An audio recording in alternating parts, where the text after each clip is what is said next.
Chapter 43.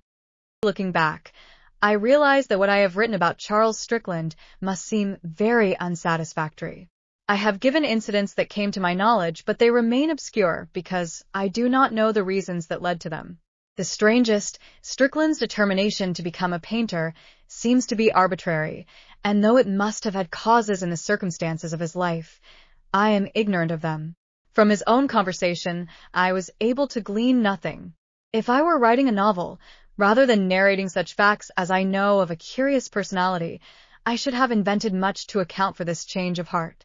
I think I should have shown a strong vocation in boyhood, crushed by the will of his father or sacrificed to the necessity of earning a living. I should have pictured him impatient of the restraints of life, and in the struggle between his passion for art and the duties of his station, I could have aroused sympathy for him. I should so have made him a more imposing figure. Perhaps it would have been possible to see in him a new Prometheus.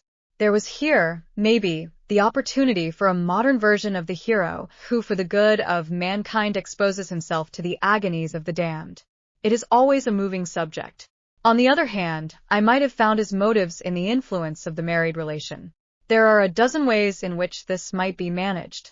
A latent gift might reveal itself on acquaintance with the painters and writers whose society his wife sought, or domestic incompatibility might turn him upon himself. A love affair might fan into bright flame a fire which I could have shown smoldering dimly in his heart. I think then I should have drawn Mrs. Strickland quite differently. I should have abandoned the facts and made her a nagging, tiresome woman, or else a bigoted one with no sympathy for the claims of the spirit. I should have made Strickland's marriage a long torment from which escape was the only possible issue. I think I should have emphasized his patience with the unsuitable mate, and the compassion which made him unwilling to throw off the yoke that oppressed him. I should certainly have eliminated the children.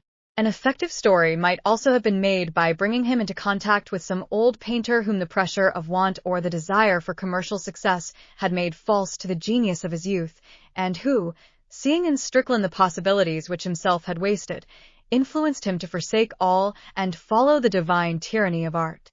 I think there would have been something ironic in the picture of the successful old man, rich and honored, living in another the life which he, though knowing it was the better part, had not had the strength to pursue.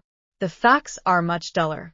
Strickland, a boy fresh from school, went into a broker's office without any feeling of distaste.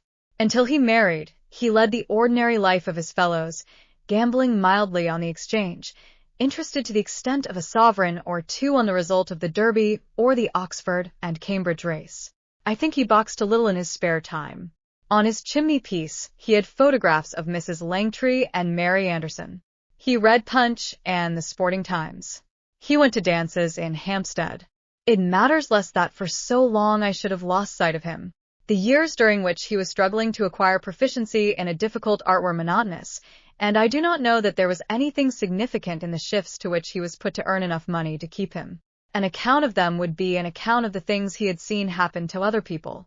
I do not think they had any effect on his own character.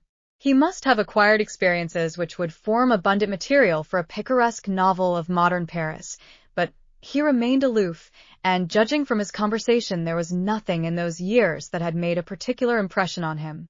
Perhaps when he went to Paris he was too old to fall a victim to the glamour of his environment. Strange as it may seem, he always appeared to me not only practical, but immensely matter-of-fact. I suppose his life during this period was romantic, but he certainly saw no romance in it. It may be that in order to realize the romance of life you must have something of the actor in you, and, capable of standing outside yourself, you must be able to watch your actions with an interest at once detached and absorbed. But no one was more single-minded than Strickland. I never knew anyone who was less self-conscious. But it is unfortunate that I can give no description of the arduous steps by which he reached such mastery over his art as he ever acquired, for if I could show him undaunted by failure, by an unceasing effort of courage holding despair at bay, doggedly persistent in the face of self-doubt, which is the artist's bitterest enemy, I might excite some sympathy for a personality which, I am all too conscious, must appear singularly devoid of charm. But I have nothing to go on. I never once saw Strickland at work, nor do I know that anyone else did. He kept the secret of his struggles to himself. If in the loneliness of his studio he wrestled desperately with the angel of the Lord, he never allowed a soul to divine his anguish. When I come to his connection with Blanche Stroeve, I am exasperated by the fragmentariness of the facts at my disposal. To give my story coherence, I should describe the progress of their tragic union, but I know nothing of the 3 months during which they lived together. I do not know how they got on, or what they talked about. After all, there are 24 hours in the day, and the summits of emotion can only be reached at rare intervals. I can only imagine how they passed the rest of the time. While the light lasted and so long as Blanche's strength endured, I suppose that Strickland painted, and it must have irritated her when she saw him absorbed in his work. As a mistress, she did not then exist for him, but only as a model, and then there were long hours in which they lived side by side in silence. It must have frightened her. When Strickland suggested that in her surrender to him there was a sense of triumph over Dirk Stroeve, because he had come to her help in her extremity, he opened the door to many a dark conjecture. I hope it was not true. It seems to me rather horrible. But who can fathom the subtleties of the human heart? Certainly not those who expect from it only decorous sentiments and normal emotions. When Blanche saw that, notwithstanding his moments of passion, Strickland remained aloof, she must have been filled with dismay, and even in those moments I surmise that she realized that to him she was not an individual, but an instrument of pleasure. He was a stranger still, and she tried to bind him to herself with pathetic arts. She strove to ensnare him with comfort, and would not see that comfort meant nothing to him.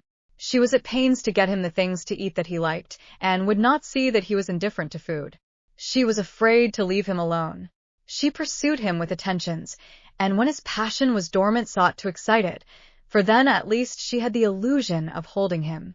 Perhaps she knew with her intelligence that the chains she forged only aroused his instinct of destruction, as the plate-glass window makes your fingers itch for half a brick, but her heart, incapable of reason, made her continue on a course she knew was fatal. She must have been very unhappy. But the blindness of love led her to believe what she wanted to be true, and her love was so great that it seemed impossible to her that it should not in return awake an equal love. But my study of Strickland's character suffers from a greater defect than my ignorance of many facts.